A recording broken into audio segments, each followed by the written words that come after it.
¿Habéis escuchado la historia de David y Goliat? ¿Sí? Sí. Muy bien. David era pequeñito y Goliat era muy grande. Era... Pues vamos a poner un ejemplo para que lo entendáis. Era como Darío y Hans, ¿no? Luchando.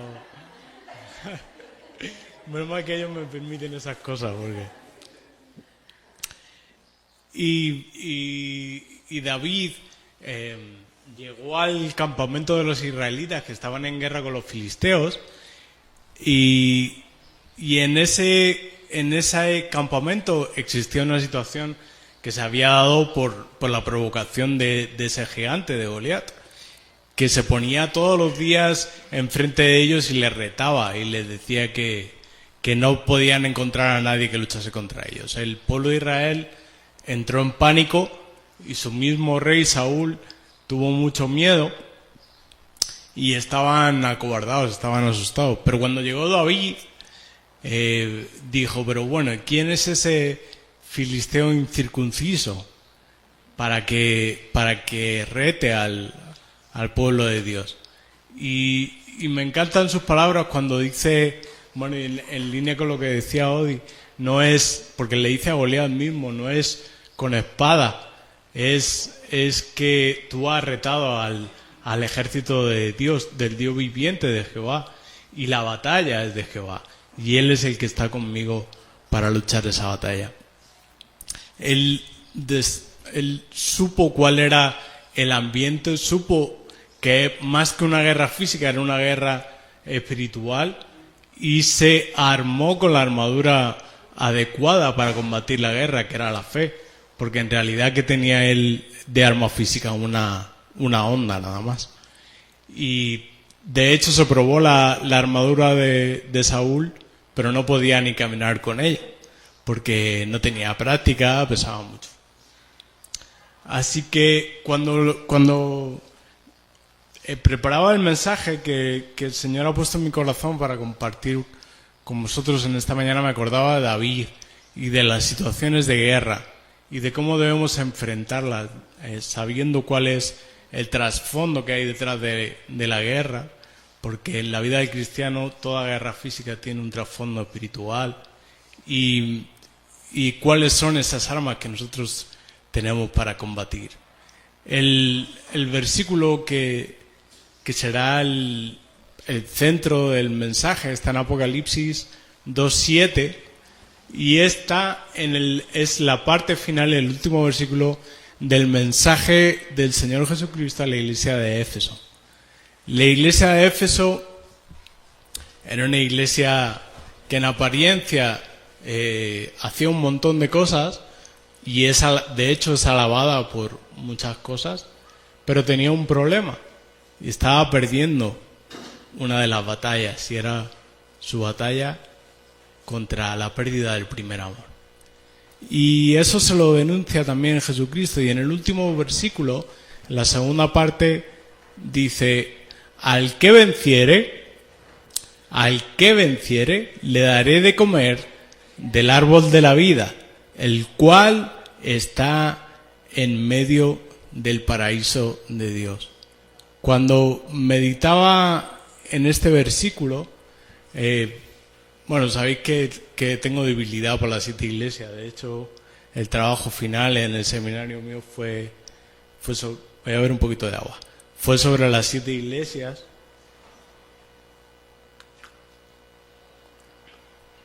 Y siempre tenía presente a Éfeso, pero nunca lo había visto desde el punto de vista del que voy a hablar hoy.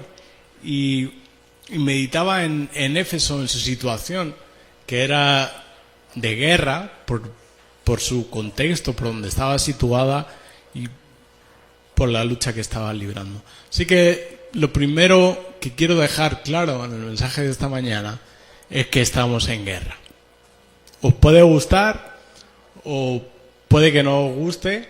Bueno, yo creo que a nadie le gusta estar en guerra. Bueno, a los fabricantes de armas.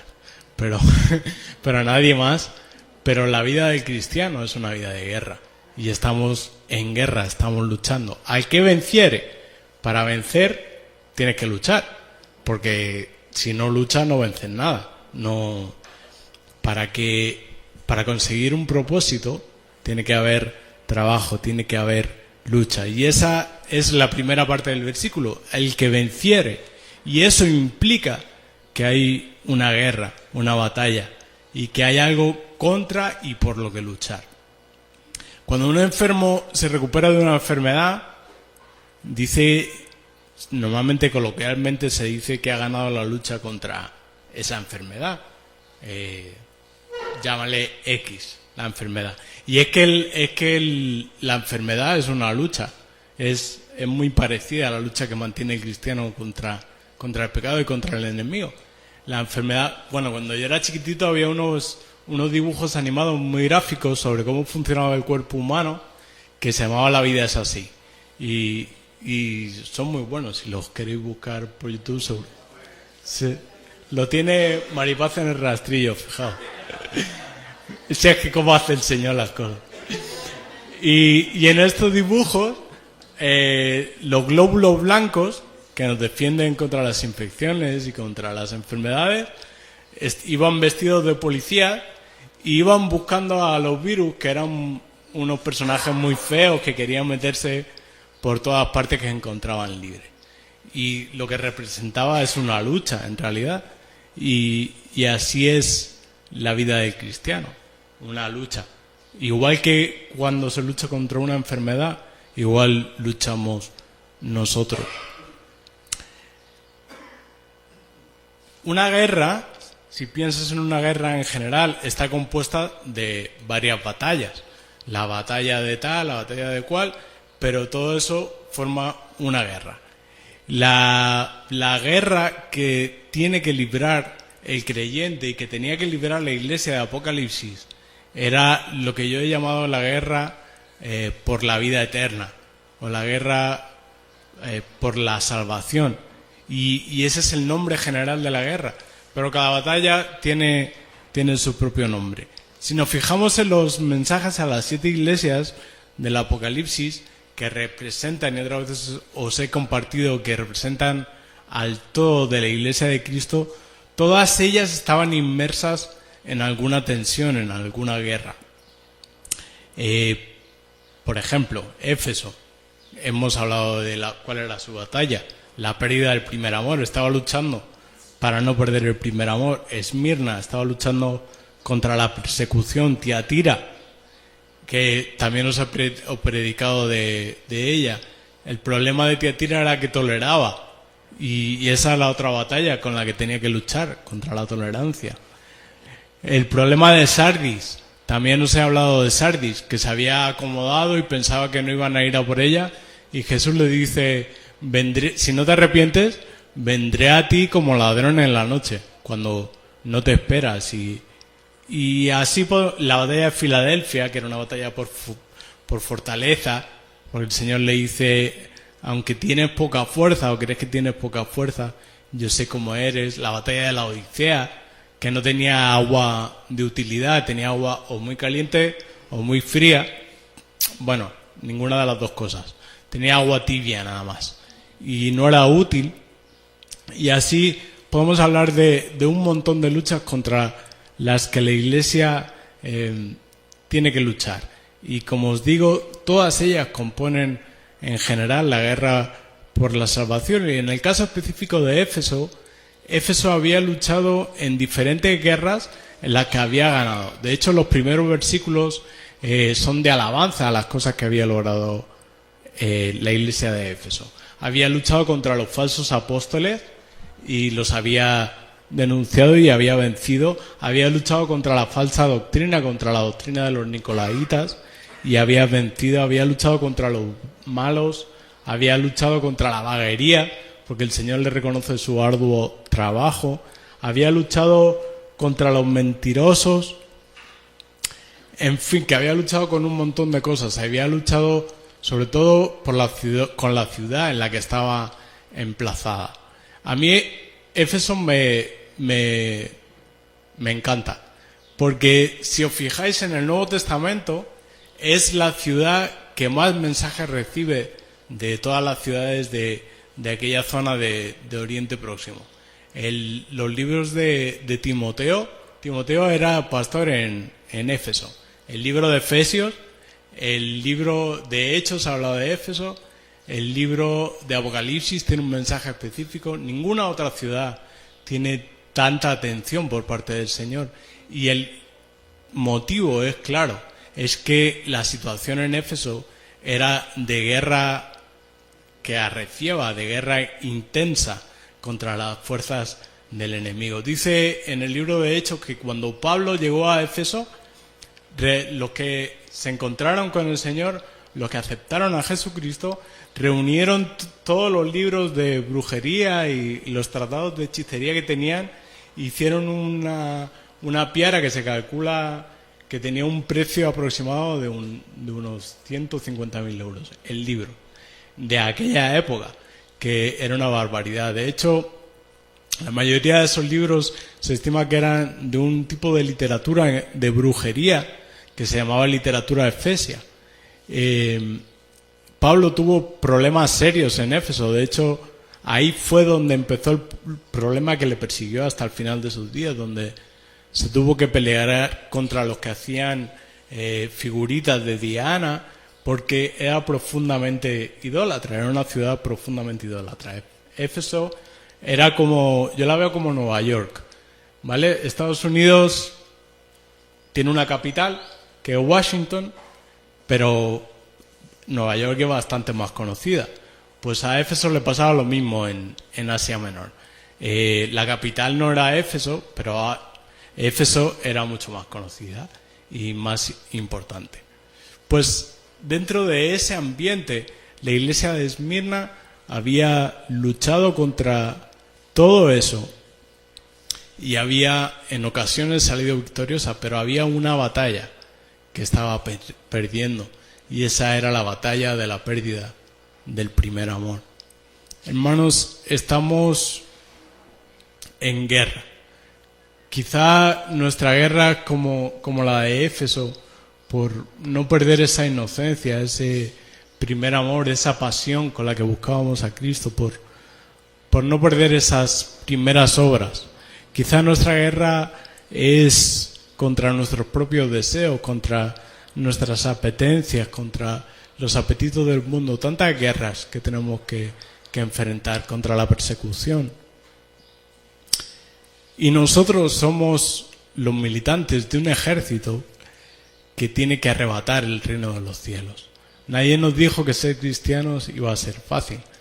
Así que como cristianos, ya os digo yo, que tenemos que enfrentar lucha.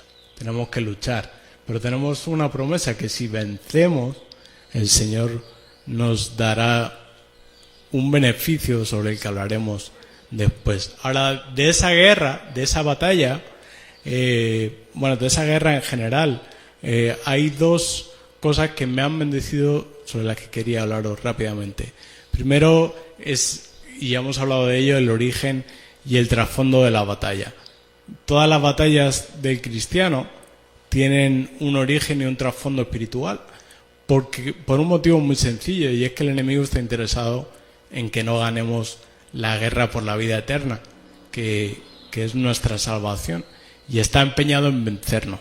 Lo dice el apóstol Pablo, y curiosamente no, precisamente se lo dice a los efesios, les dice en Efesios 6:12, porque no tenemos lucha contra sangre y carne.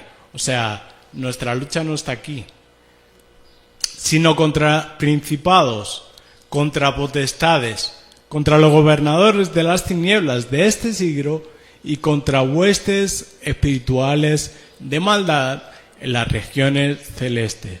Creedme que los efesios entendieron perfectamente cuál era la naturaleza y el origen de su guerra. Igual de perfectamente que David, cuando vio a Goliat, igual de perfectamente nosotros debemos ser conscientes de cuál es el origen de nuestra guerra y debemos estar alerta. Y lo segundo, en relación con la guerra que me bendijo, es que hemos sido armados y capacitados para luchar esa guerra y vencer. Porque nuestras armas, como diría Pablo también, no son carnales, sino poderosas en Cristo. En 2 Corintios 10, 3 y 4 dice, pues aunque andamos en la carne, no militamos según la carne, militamos según el Espíritu, porque las armas de nuestra milicia no son carnales, sino poderosas en Dios para la destrucción de fortalezas. Hemos sido armados, tenemos armas, ¿sí o no? Bien, ¿eres cristiano y estás en guerra? ¿Estáis en guerra o no? ¿O solo los efesios? ¿O solo algunos? Estamos en guerra. Y algunos la sienten más y otros la sienten menos. Si eres cristiano y estás en guerra, estás en el estado correcto. Estás en el sitio donde tienes que estar. Ahora, si eres cristiano y no estás en guerra, o no lo sientes, pueden pasar dos cosas. O que el Señor te esté dando un respiro, que también lo hace. A veces nos da un respiro en el fragor de la batalla. Pero si estás descansando, tranquilo, que la guerra ahí viene. Te lo aseguro. No nos podemos librar de la guerra. Porque nuestra guerra es por nuestra salvación. Pero para esa guerra, y para esa guerra que es espiritual y trascendente, en la que debemos invertir todo nuestro tiempo, porque a veces nos entretenemos en luchar guerras a este nivel y perdemos de vista cuál es el conjunto de la batalla. Bueno, al revés, luchamos en batallas a este nivel, pero perdemos la conciencia de lo que es la guerra en su conjunto. Y en realidad lo que tenemos que centrarnos es en luchar la guerra a la que hemos sido llamados a pelear, que es una guerra por la salvación y por la vida eterna. Y para ello hemos sido equipados y para ello tenemos que conseguir contra quién luchamos. Bien, estamos en guerra y hemos visto que hemos sido equipados. Ahora, ¿cuáles son las armas con las que hemos sido equipados? Pues no voy a descubrir, como decía Audi también, la Coca-Cola en el desierto. Las armas sabéis todos perfectamente cuáles son. Oración, oración, oración y palabra. Y ya está, no hay más. Pero Pablo lo hace muy, muy bonito cuando precisamente habla con los efesios y les dice cuál es la naturaleza de su guerra. Les presenta la armadura con la que tienen que vestirse para luchar esa guerra. Y les dice, porque no tenemos lucha contra sangre y carne, que es el versículo que leíamos antes, sino contra principados, contra potestades, contra los gobernadores de las tinieblas de este siglo, contra huestes espirituales de maldad en las regiones celestes. Y le dice, por tanto, tomad toda la armadura de Dios para que podáis resistir en el día malo y para que, habiendo acabado todo, estéis firmes. Como venimos diciendo, la vida cristiana es una vida de lucha. Y es una vida de lucha quizá no proactiva, sino es más de resistencia, de resistir los embates, resistir al adversario para que huya de nosotros. Y de acabar firmes, que es vencer con tal de conseguir el premio. Ahora, dentro de esa armadura, ¿cuáles son nuestras armas? ¿Cuál es la armadura? Pues os la voy a contar rapidito, porque otras veces os he hablado de ella. Y Pablo nos habla de varias partes, del cinto, y lo llama el cinto de la verdad. Y me gustaba pensar en esa verdad atándonos y no dejando que nosotros excedamos la verdad y nos comportemos como si no llevásemos cinturón, que es bastante vergonzoso en ocasiones, y nos saliésemos de esta verdad, sino que la verdad nos ciñe y ciñe nuestros lomos, y la verdad no es otra que Cristo. Cristo dijo de él mismo, yo soy la verdad y la vida, yo soy el camino, la verdad y la vida. y no hay más verdad. En estos tiempos la verdad es muy relativa. Los tiempos de la posverdad los llaman. Pero hay una verdad que es indiscutible y ese es Cristo. Y Cristo es lo que tiene que ceñirnos y sujetar nuestras estructuras. La segunda parte de la armadura de la que habla Pablo es la coraza. La coraza de justicia. La coraza se pone en el pecho y protege los órganos vitales más importantes, el corazón. Sobre todo, si te dan un hachazo en el corazón, pues hasta luego, ya se acabó. ¿Y qué es lo que nos protege? La justicia de Cristo. Cristo es nuestra justicia. Y al respecto podéis leer el Salmo 18, que es un salmo precioso y habla de Cristo como nuestra justicia, protegiendo nuestros corazones y nuestros órganos internos. Habla Pablo del apresto del Evangelio de la paz. ¿El apresto qué es? Pues el calzado, las sandalias. Una forma de... Mira, es un buen nombre para una tienda de zapatos. Maripán no está mal, pero apresto también mola.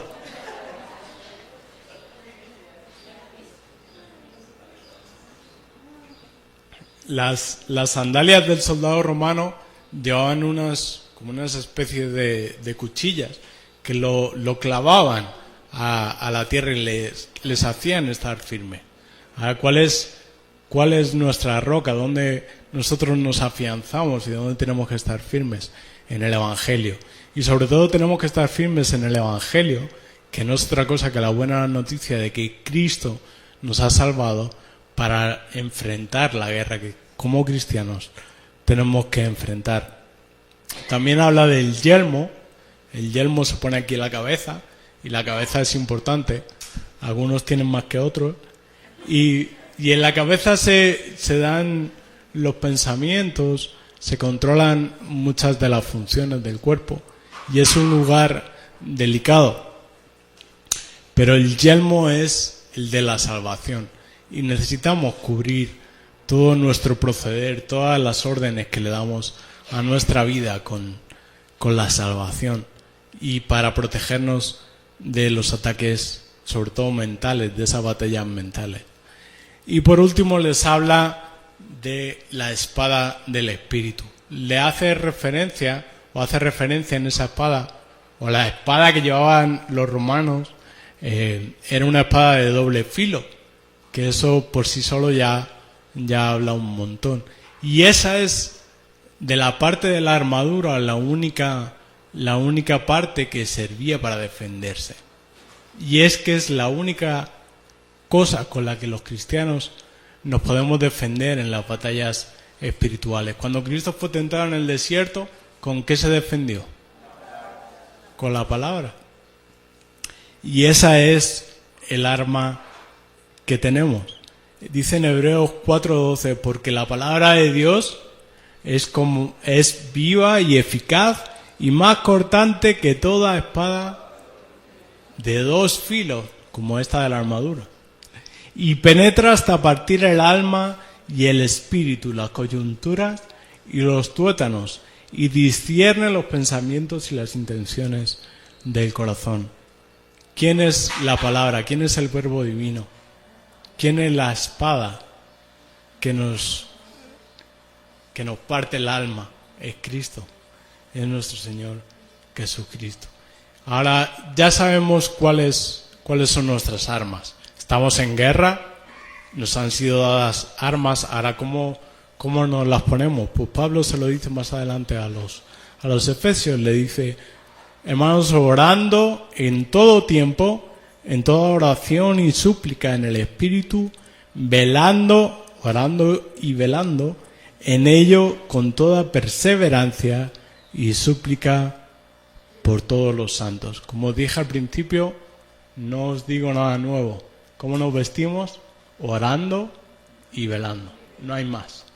Pero, madre mía, qué tarea. Orando y velando. Sabemos que la guerra es dura, pero tenemos que vestirnos de la armadura. Vistámonos diariamente, porque sabemos que lo tenemos al alcance de nuestra mano, que somos tan afortunados de tener esa provisión. No lo descuidemos. Vistámonos diariamente de Cristo. Vistámonos de Cristo para salir vencedores en la lucha que tenemos que librar. Ahora, si vencemos, la segunda parte del versículo, las batallas en esta guerra de la vida eterna que como cristianos tenemos que luchar. Y eso no se puede hacer de otra manera que no sea vistiéndose de Cristo y vistiéndose con toda la armadura. Tendremos la recompensa, y me encantó meditar en esto porque me bendijo, porque nunca había pensado en ello. ¿Cuál es la recompensa que Jesucristo le habla a la iglesia de los Efesios? Le dice: yo os daré de comer del árbol de la vida. Evidentemente eso representa la eternidad y la vida eterna. Bien, la figura del árbol de la vida nos retrotrae, nos lleva al Génesis y al paraíso, al Edén. En el Edén había muchos árboles, pero había dos que se mencionan específicamente en el relato de Génesis. Uno es el árbol de la vida, que era este, y otro es el árbol del conocimiento del bien y del mal. La serpiente convenció a Eva para que comiese del árbol del bien y del mal. Eva comió y convenció a su vez a Adán para que hiciese lo propio. ¿Y qué pasó? Que fueron expulsados del paraíso. Dice la palabra que cuando fueron expulsados fuera del Edén, el Señor puso arcángeles y puso una espada de fuego que se revolvía por todo el Edén, por todo el camino, para que ni se acercasen al camino que llevaba al árbol de la vida. Y también se nos aclara que esto era porque si comían del árbol de la vida en ese estado caído, iban a permanecer eternamente así. Así que era como una medida de gracia, en realidad, porque Adán y Eva murieron. Bien, nosotros no somos muy diferentes a Adán y Eva. Bueno, de hecho somos iguales, somos hombres y mujeres y somos herederos de esa naturaleza de pecado, y no somos diferentes de nuestros hermanos de Éfeso. Todos hemos pecado, todos hemos comido del árbol del que no debíamos comer en alguna ocasión, y a todos nos ha sido cerrado el camino que lleva al árbol de la vida, camino que antes, en un principio, para Adán y para Eva estaba abierto y que Adán era libre de recorrer. Adán en ese principio vivía en perfecta comunión con Dios, en inocencia, vivía ajeno al mal porque no lo conocía, no había comido de ese árbol y vivía en ese estado que para mí tiene mucha conexión con el estado del primer amor del que le habla Cristo a la iglesia de Éfeso. Pero cuando cayó, ese estado de inocencia, ¿qué pasó con él? Se acabó y el camino fue clausurado con la espada. Me encantó pensar que cuando Cristo le manda este mensaje a la iglesia de Éfeso, él estaba pensando en Adán, y cuando le dice a la iglesia de Éfeso que vuelva a sus primeras obras, pensaba en las primeras obras y el primer amor y la primera inocencia de ese Adán, esa primera inocencia que había sido perdida. Las primeras obras de Adán fueron nombrar a los animales, pero fue estar en perfecta comunión con el Señor. Y las primeras obras de Éfeso habían sido un encuentro genuino con el Señor, pero después habían comido de algún otro árbol. Estaban un poco de aquella manera. Pero hay una diferencia básica. Cuando Adán pecó, no había solución No había armadura, Cristo no había venido y no había abierto el camino de la gracia y no había extendido su armadura para los creyentes. Adán no volvió a ver ese camino abierto, pero tanto los efesios como nosotros tenemos la oportunidad de ver ese camino despejado hacia el árbol de la vida a través de la victoria de nuestro Señor Jesucristo. ¿Cómo hacemos eso? Vistiéndonos de toda la armadura y volviéndonos a nuestras primeras obras, a esa primera inocencia. Este es el beneficio de vencer. Cuando Cristo le dice a la iglesia de Éfeso: el que venciere, le daré de comer del árbol de la vida. Me encanta que sea el mismo Cristo el que le da de comer. Es que ya no te tienes que esforzar ni en coger la fruta. Ya Adán tenía que ir y comer. Pero ahora Cristo es el que te da de ese árbol de la vida y es una eternidad de perfecta comunión con Él y de primer amor. Estamos en guerra, como estaba el pueblo de Israel y como ha estado el pueblo de Dios, estamos nosotros y las iglesias del Apocalipsis desde el principio de los tiempos, desde que Adán cayó hasta hoy. Pero al igual que David, nosotros debemos comprender cuál es el trasfondo de esa guerra, de dónde viene, que es el enemigo interesado en hacernos perder batallas. Y debemos encuadrar las batallas que estamos viviendo dentro de esa visión general de la guerra por la vida eterna. ¿Cuáles son las armas que tenemos para luchar? La armadura de Dios, que es Cristo mismo, porque es poderosa, como dice Pablo, en Cristo Jesús para destrucción de fortalezas. Si permanecemos, si luchamos y si vencemos, nos ha sido prometido un premio inmejorable, de verdad que no hay otro mejor, que es la salvación, que es una eternidad con el Creador y una eternidad comiendo del árbol de la vida por nuestro Señor Jesucristo en el paraíso de Dios, en el Edén, donde no habrá ni llanto, ni dolor, ni más batallas, ni más problemas, ni más lucha. Estaremos con nuestro Señor viviendo inocentes en nuestro primer amor. Luchemos, hermanos, valientemente. Luchemos adecuadamente con las armas que nos han sido provistas. La guerra que nos toca, que no es otra que la guerra de la salvación. Amén. Que el Señor os bendiga.